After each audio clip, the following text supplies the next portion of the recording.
when you bring God into your life, don't ask him to help you. Ask him how you can help others. And I said that because I remember when I was playing, and some of my best times were helping my younger teammates, or, you know, doing what I needed to do as a younger player to help the older guys because I wanted to learn from them, but also, it was basically my duty to do what I needed to do to help the older guys. And those are the times that I felt the best. Not knowing that now until I look back on it, that was God saying he wants us to help others first, not help ourselves. Welcome to another episode of Kaizen Cast. Small steps, big changes. Our motto is improvement and growth every single day, helping others, and continually being gracious for each day that we're alive. I say that because it is very important to me that people understand. We also talk about our addictions that we have and trying to help others through that process. But I like to help others no matter what it is. It's addiction, or I help a lot of young athletes through sports because I made a lot of mistakes through that venue that I was in baseball, and I love doing it. I like to share this story with you because it's meaningful to me. I have a young man that I speak to quite often, and it's funny, we talk about, he's a religious young man, and I think he loves God, but he also forgets about him too. And it's hard when you're, early 20s, and he was not in my life. So I get it. Like, you got other things going on, and baseball is his life. And that's what I told him last night. I said, we spoke in the fall, and he's going through a rough patch like everybody does in baseball. Everybody goes through them. That's why nobody hits 500. Ted Williams was the last one to hit 400. It doesn't happen. The game's that hard. The pitchers are even better now because they not only do they throw 100, they got 3 other pitches that they throw. So the game is ridiculously hard. And I told him, you're looking at life the wrong way. He was basing it off of one at bat, and I said, actually, what you have to do is dig deeper from the spiritual side and say, was God in your life through that process? Because if he was, you wouldn't have been as selfish as to be like, he was more upset that he wasn't playing and every day. And they put him in a big spot to hit. And he said he looked at strike 3, but he had been in a bad place for like about a week because he wasn't playing as much as he wanted. Now, I can relate to this, all of it, because I never wanted to come off the field. And most competitors don't. Most competitors want to play every single inning, but there's only 9 spots. Actually 8, and you're a pitcher, so this guy's not a pitcher. So I told him that in the fall, when you bring God into your life, don't ask him to help you. Ask him how you can help others. And I said that because I remember when I was playing, and some of my best times were helping my younger teammates, or, doing what I needed to do as a younger player to help the older guys because I wanted to learn from them, but also, it was basically my duty to do what I needed to do to help the older guys. And those are the times that I felt the best.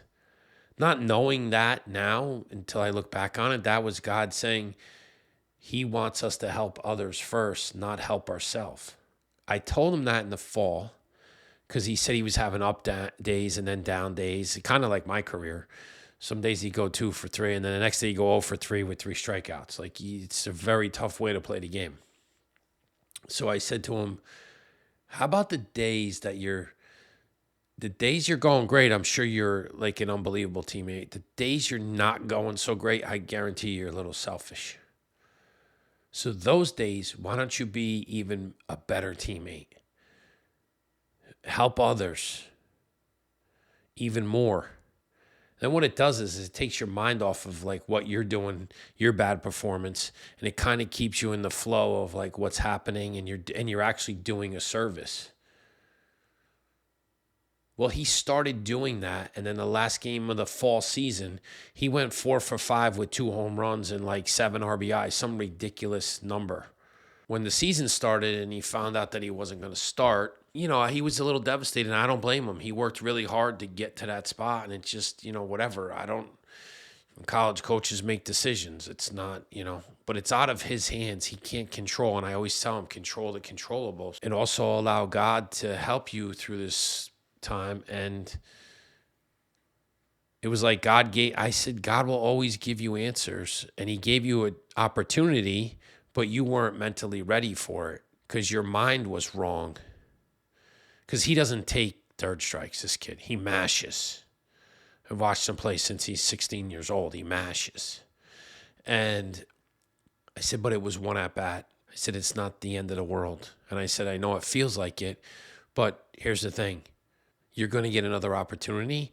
Be the other player in the fall and watch yourself flourish again. And don't forget it. Because that's what God doesn't want you to forget. He wants you to remember him every single day and thank him. He brought us on this earth. He put us here. And he put us here not to be perfect. I scroll through TikTok in the morning. Now I'm more active in it because of the podcast. I was never on TikTok or Instagram, but I did find morning prayers on TikTok, and there's a bunch of them.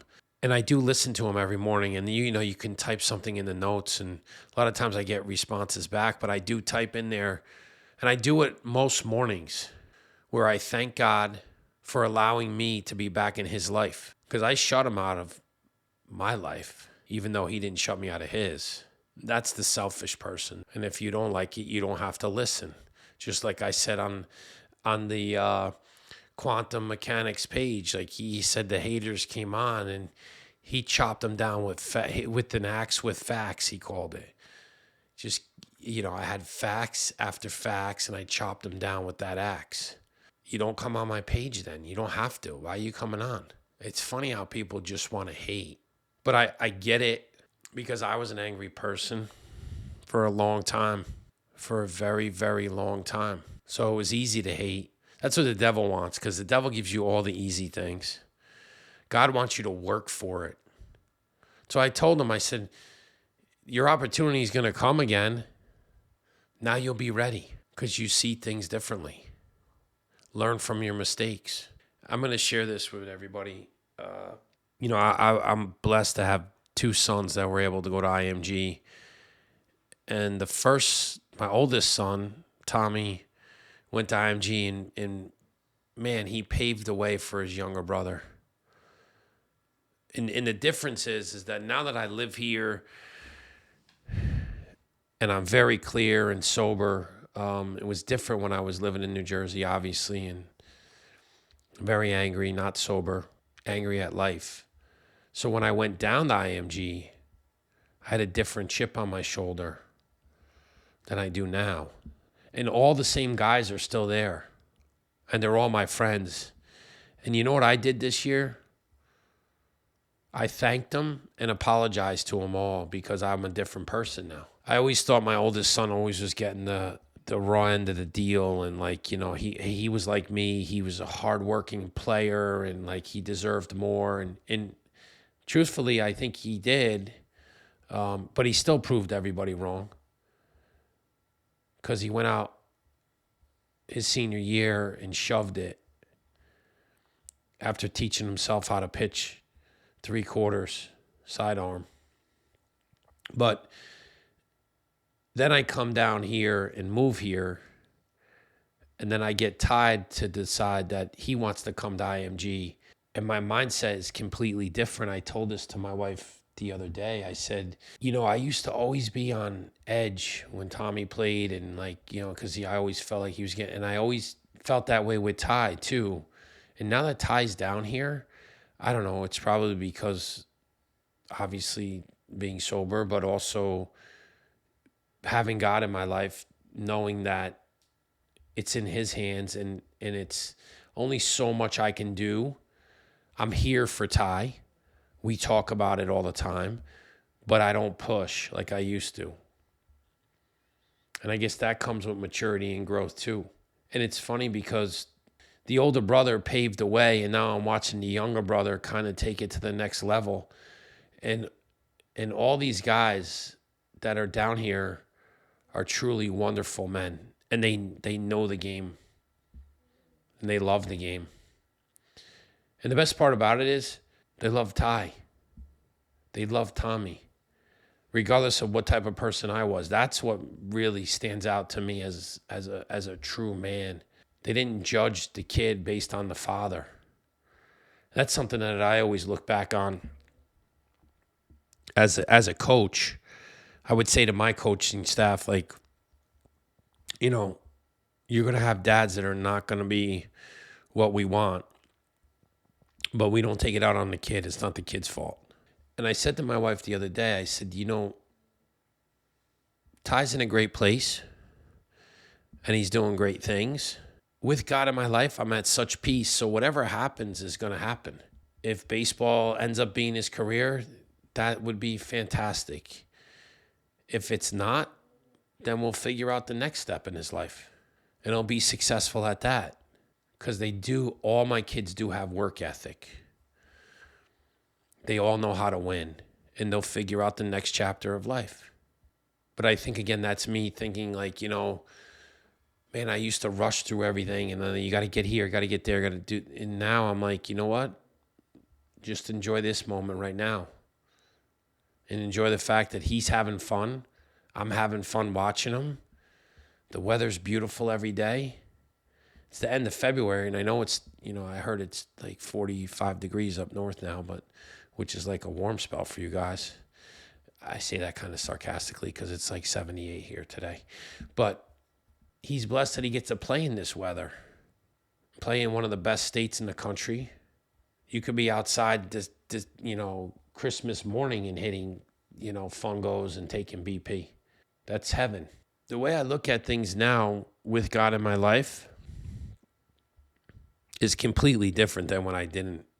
And I'm sure that people can hear it in my voice. There's so much more peace and less anger.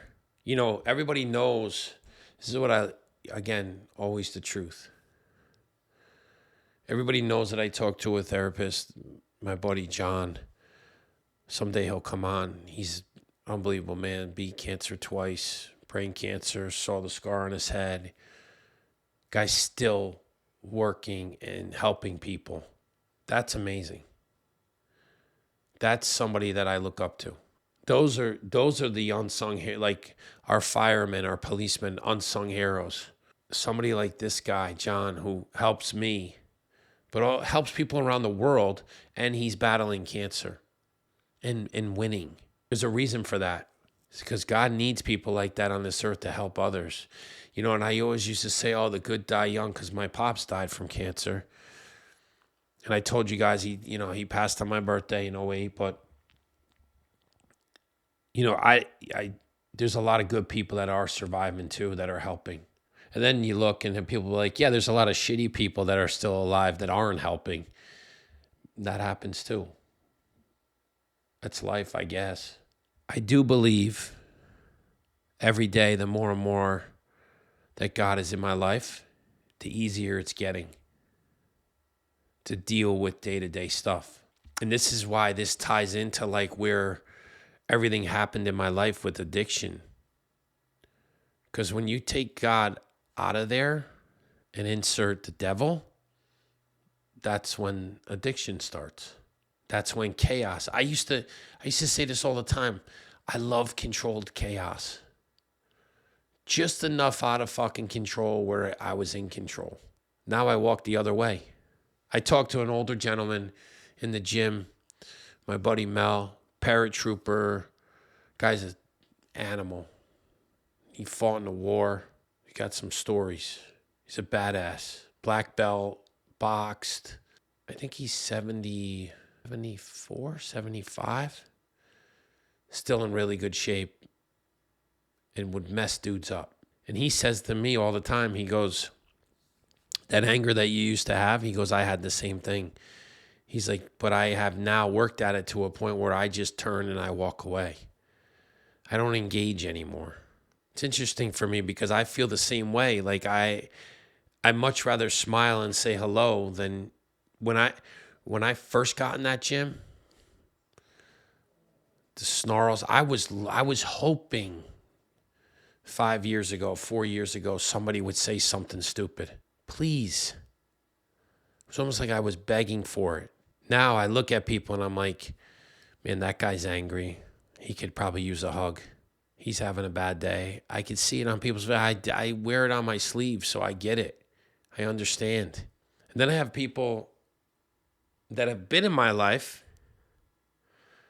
like Ty's coach, and this Coach Bob was Tommy's coach first with the post-grads at IMG in 19. And now he's Ty's coach. And I didn't really know Coach Bob like back then. Again, by the way, Coach Bob, very, very religious, Christian, Irish Catholic background, bunch of brothers. The alcohol thing was in their lives too. And he sends me scriptures all the time. That's where my life is 5 years ago. 5 years ago, my life wasn't there.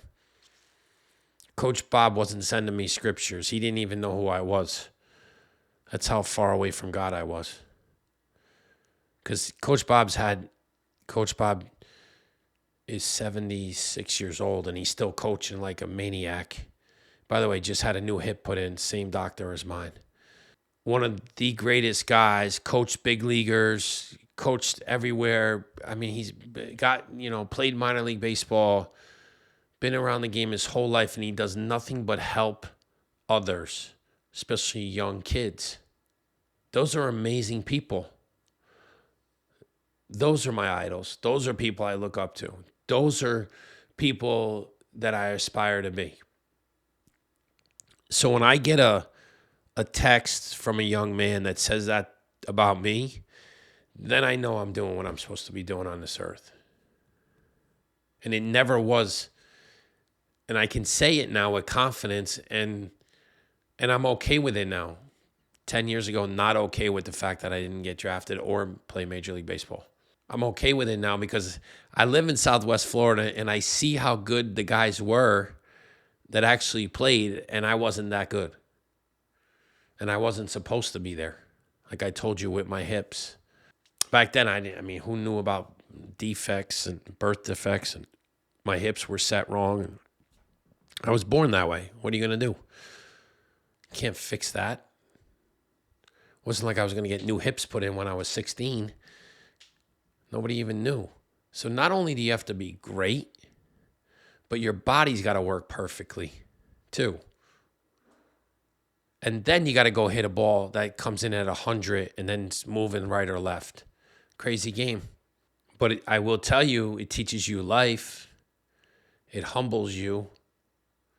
As soon as you think you have the game down, it kicks you right in the nuts. That's why I love the game so much, because that's truly life. As soon as you think you got life figured out, something happens and you're like, you didn't see that one coming, did you? But I know what can be consistent and constant every day is God. And the reason why I say that is because he wasn't in my life for a long time. And now that he's here, like I can get through anything. I can do one extra push-up. I can do one extra pull-up. I just ask for his forgiveness and his help, and he gives it to me. Just when I think I have no more in me, Like today, I was exhausted and I did the Stairmaster, and I was only going to do 15 minutes and I pushed myself to do 20. Then you know you're winning, but you're asking for help. I said this on the 2 podcasts ago, or maybe the last one. I don't remember. All these motivational speakers or these badass guys that I'm listening to now, like I named earlier, they don't talk about money, power, or fame.